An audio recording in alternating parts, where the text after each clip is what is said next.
Welcome everybody. I got a lot to go over, so I'll go through it kind of quick if I can. I was on earlier today talking about who Bitcoin.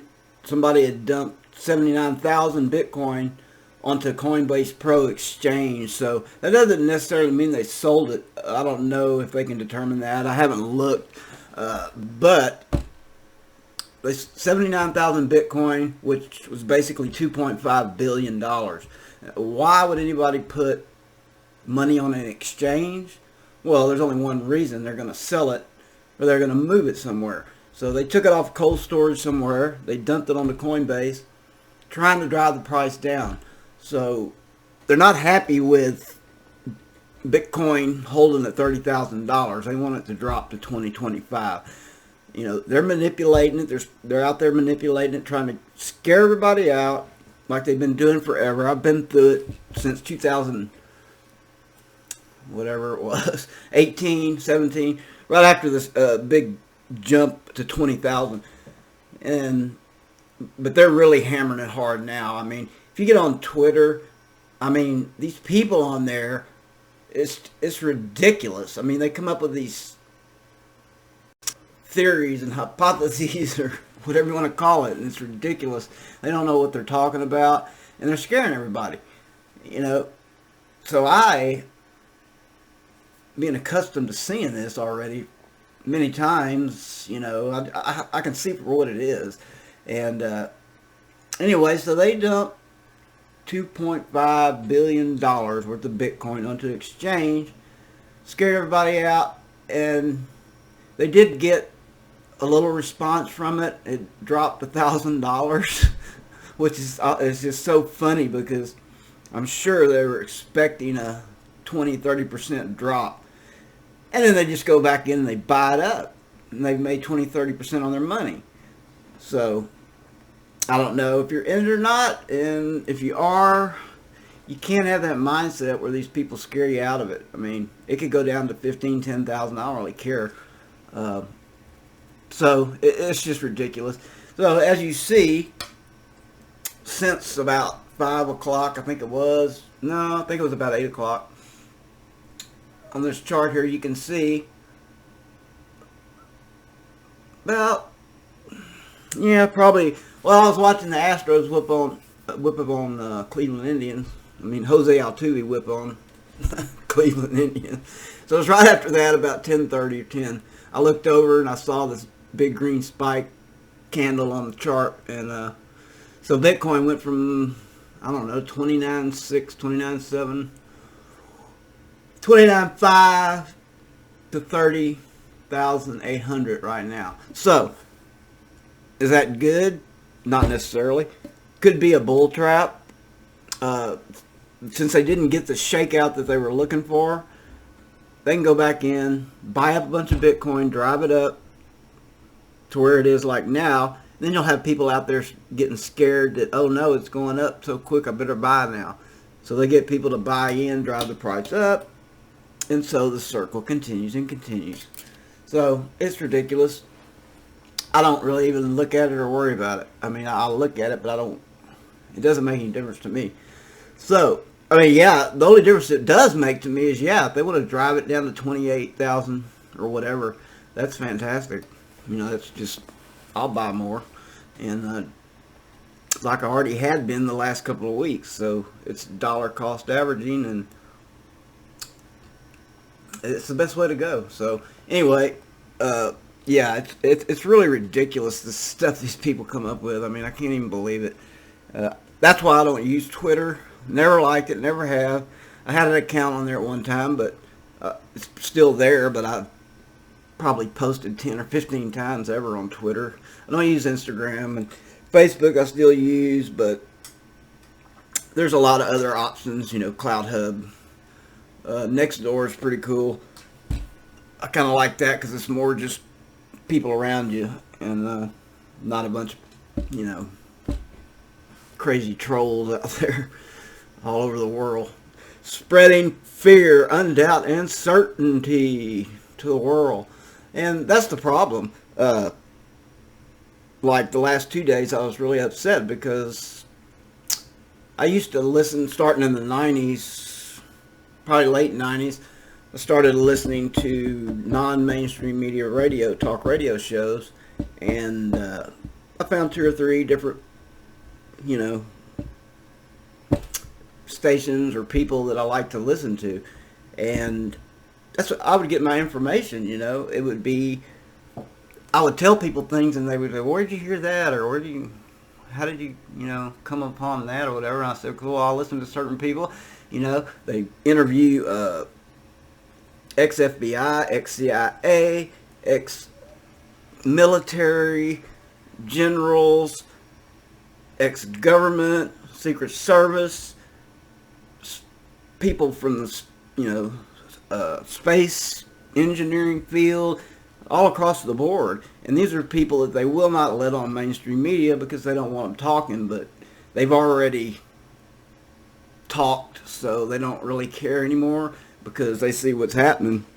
Just like Philip Marshall, who used to be on one of these shows all the time, and he was a CIA pilot, and then he, I think, worked for Boeing as a jet airline pilot for 20 years or something after he got out of military or CIA or whatever. And, he was discussing 9/11, and he ended up dead with his son and daughter and his dog in his house. So, they may ban this video. I don't really care. So, this is the type of people I was listening to, and there was a gentleman that used to sit in on the weekends on one of the shows I used to listen to all the time, and he was talking about, all the stuff that's going on right now. I'm not going to even say it because if you don't know, then, I don't know what to tell you. But anyway, so he was talking about things, and they didn't like it because this is a big syndicated radio show that, they own all the radio stations, and they didn't like it. One weekend he was there, next weekend he was gone. They didn't say nothing about it, never mentioned it, and I'm like, what the heck happened? So I started researching it and found out, what had happened, and he came up with his own site in 2013 or 14. And he's been up and running ever since, and he's from Dallas. He's a Christian, and he has people on there that just, they ain't got nothing to lose. He doesn't have nothing to lose. And he has been attacked. His network has been attacked so many times. He has the best IT people in the world. And, you can only do what you can do. So anyway, the last 2 days, he's been offline. And it was really upsetting because, no, Russia's not going to attack his site. China's not going to attack his site. Heck no, they wouldn't want to. Because there's only one entity that would want to bring him down. Well, we all know that. Caravan Midnight, John B. Wells. Anyway, his site's back up. Fantastic. He's great. So, whatever. I mean, they're going to try to bring him down. I guess they're going to try to bring everybody down. And that's just the kind of crap that goes on all the time. And it's frustrating. It's just like Bitcoin. They are, whoever they are attacking it. They don't like it. They can't do anything about it. It's impossible. There's too many people that have techies and researchers and engineers like Mike Saylor that have looked at it, vetted it. They find no flaws. So until somebody comes up with a better idea or a better store of value, that's what it's going to be.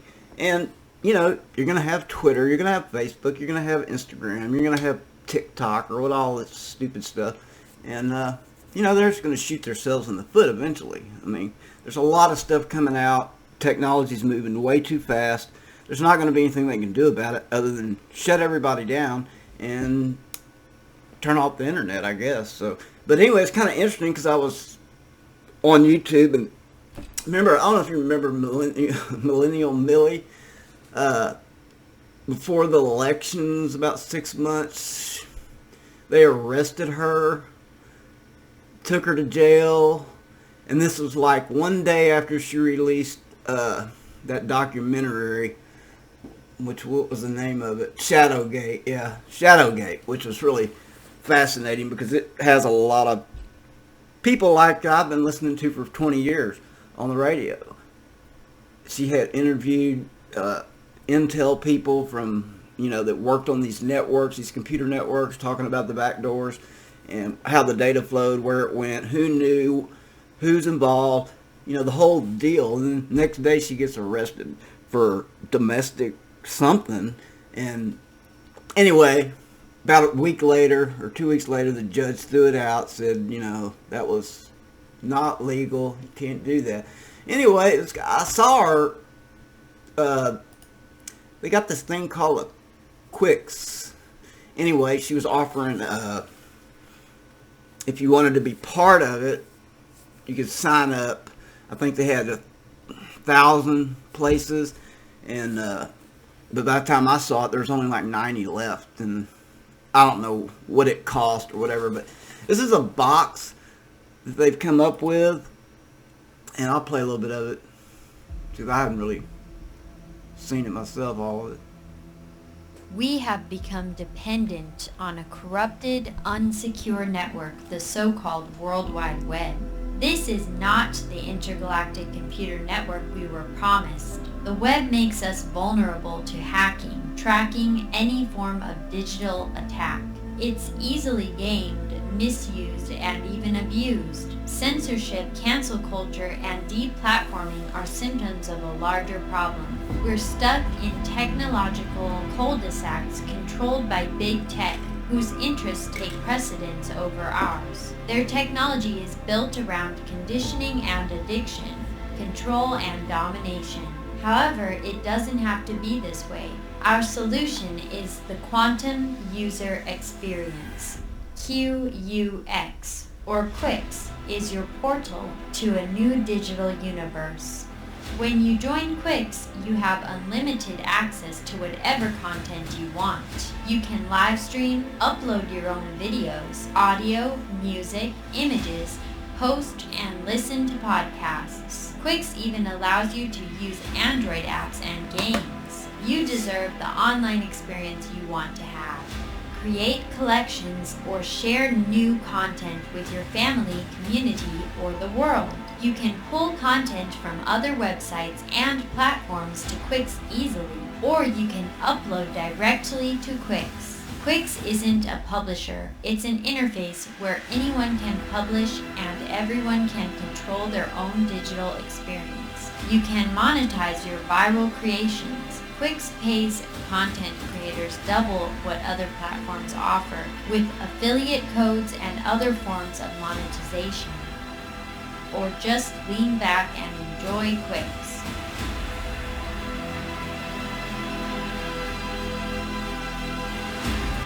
Yeah, anyway, that's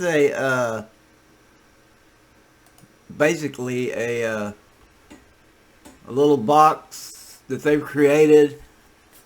There's no back doors in it. Nobody can hack into it.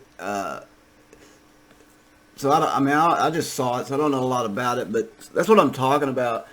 People like her, people she's working with, other people, the technology is moving so fast, there's not going to be anything they can do about it other than shut down the internet, which, believe me, there's a lot of people out there think that's going to happen. It could. I mean, does the governments have a kill switch for internets? Yeah, I'm sure all of them do. They could hit a button, bam, knock everything down. But what are they going to do? Cripple Amazon and everybody else out there? I mean, that's just senseless. It's suicide. So anyway, but I found it interesting because it's all about adaptation. And today I heard that Walmart, good for them. I don't really shop there that much, but they're going to allow you and me or whoever to go on their, Walmart platform and sell stuff. If you wanted to go on to Amazon, I guess you can, businesses, or you can sell books on Amazon or stuff, but it's so freaking just saturated. I mean, they've got just inundated with too much stuff that Walmart's coming along saying, hey, you can come over to our platform, you can put whatever whatever you're selling on our site. You don't have to worry about dealing with all the Amazon stuff. So I thought that was pretty neat for Amazon to do that. I mean, Walmart to do that, because they're the only one that's left, really, other than Amazon. So good for them. Hope it works out. And anyway, so that's things like this that are going to really change things, and I don't think they can stop it. So, and it's the same thing with Bitcoin. They're trying to do the same thing, whoever they are. It could be the big banks, it could be governments, it could be very rich individuals. If you got enough money, you can manipulate things. And that's the point right here. Okay? See this dump right here? That's $2.5 billion worth of Bitcoin being dumped onto Coinbase Pro. Okay? That's not necessarily a sell. I don't know. I thought earlier I said that they had sold it, but did they? I don't know. But like I said, you're not going to dump all that money, your assets, $2.5 billion on an exchange, unless you're going to sell it or send it to somebody or move it or something. But if you're going to, I can send it peer to peer. I could take the $2.5 billion of Bitcoin and I can send it directly to you. I don't have to go to a Coinbase exchange. I mean, there's ways around that. I mean, there's other exchanges, there's other platforms. You just can send it. So it's like Michael Saylor says, stronger, smarter, faster, harder. That's what Bitcoin does. It gives you all those flexibilities. And it's also anti-fragile, as they would call it. It's anti-fragile because it's not breakable. You can't break it. You can't change it or whatever. But anyway, so this is the dump they did, which was, what time that was? Must have been sometime around midnight. I don't know. So they dump it, they dump it on the exchange, which it probably looks like this is where it happened. Starting here, people started recognizing or finding out about it, and once they found out, and it just dropped, it tanked. So they got a 31,800 level down to 29. Let's see, what was that? Let's see. Yeah, about 31.8. They got it down to 29.8, let's say. So $2,000. $2,000. That's what $2.5 billion did. It didn't do anything. So there's nobody out there that's got enough to do serious damage. So I was kind of shocked at that, to tell you the truth, because normally if you would have seen something like that in the past, you would have seen a 20-30% drop just from the fear. And that's what they're doing. They're creating fear in everybody. Everybody's scared. Oh, I didn't buy it. It's going to go to nothing. And, oh, you're going to be broke. And, man, I've been through that so many times. I mean, I don't know why these people get out there and say this crap they do. That's why I don't get on Twitter. It's just a bunch of mumbo-jumbo bullshit. Even just like Elon Musk. I mean, he jacked us around by acting stupid on Twitter, I mean, people say Trump did stupid shit on Twitter. What about Elon Musk, man? Anyway, speaking of Elon, tomorrow is the conference B with Elon Musk and Jack Dorsey and Kathy Woods. I don't know much about Kathy Woods. I know she holds a lot of Bitcoin. I know she supports Elon Musk and has for a long time. Anyway, they're having some conference tomorrow. I don't know. It's probably going to be nothing burger, as they call it. And I'm thinking maybe, just maybe, this is what caused this right here. A lot of people thinking, well, tomorrow's the conference B, and it's 3 big billionaires, and they're going to say something, so people are FOMOing in, fear of missing out. and they're fumbling in right now, thinking they're going to miss out because they're going to make an announcement. Well, I wouldn't be so sure about that. It could tank it tomorrow. Depends on, God knows what Elon Musk is. I mean, what he's going to say, it could tank the whole thing because he's he got on this Dogecoin crap. Him and Mark Cuban. Ugh. Boy, I don't even like saying that name anymore. It just irritates me. I watched Shark Tank, seen Mark Cuban on there talking about, oh, well, that's not a good deal. I can't invest in that. And that. So he's out here buying memes for millions of dollars and promoting it. Really, Mark? Jeez. I always knew he was a jerk, but yeah, that just proves it right there. So, go out and buy you a doggy meme and watch your money drift away. Okay. Yeah. Crazy stuff. Anyway, Bitcoin's at $30,800. I was listening to a technical earlier. He was saying this could be a bull trap, or it's probably gonna crash back down by the technical, quote, technical charts. But he said if it got to 31.5, it could be a reversal. So, who knows? Like I said, nobody can use TNA to predict Bitcoin. It's almost like you have to have a second sense about it. Because, and a lot of times you're wrong. But more times than not, I've found that I've been pretty correct on the price reversals and uptrends and downtrends. I wouldn't say 80 or 90%, maybe 70%. So, pick your poison. It's not easy. You have to really know what you're looking at. And so that's kind of where we're at right now. And is it 2 o'clock in the morning already? Gee whiz. So yeah, I'm kind of curious to see if this is going to be a bull trap situation or if it's going to be a actual reversal in the downtrend. Well, we're technically not on a downtrend on the long term, but going back a couple months, yeah, you're on a downtrend. So, but basically, go back like I showed yesterday.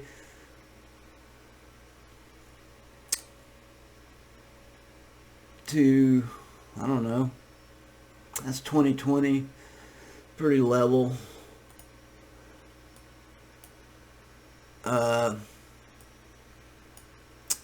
Yeah.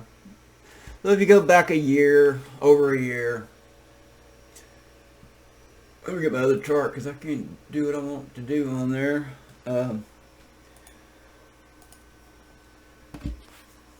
So if we go to, I think the weekly, probably the best. God, man, what is wrong with these things? See, I hate that. I hate that. That's a terrible chart. Anyway, I should get back on Trading View because that's what I'm used to. If I could draw a trend line. So basically, I mean, starting from here, when it started the run up, you can see. But if you go like that, I mean, you're still on a trajectory. If you can see that, you're still on a trajectory towards $50,000 going out to next year. So, and if it took a bounce and say we got up to 40, I'm gonna have to get some charts I can work with, man. This is terrible. 40, let's say we went to 40,000 in the next month. So that would be about right there. So then you'd be like on a trajectory to more like $75,000. So it's really that simple. I mean, now if it goes down to 25, then we're on a trajectory to stay at about 30, 32. So that's how you kind of got to look at it. You can't look at it like, well, gosh, look what it did here. I mean, oh gosh, we're on a downtrend. Well, not really. I mean, it's still on an uptrend path towards 50 grand. So I believe that, and I've seen it. I've watched it do it. I mean, until it comes down to $10,000, back down to this line, we're still in an uptrend. So anyway, I'm going to leave it there, guys, and we'll see what it is in about 7 to 8 hours from now, and who knows? Flip a coin later on.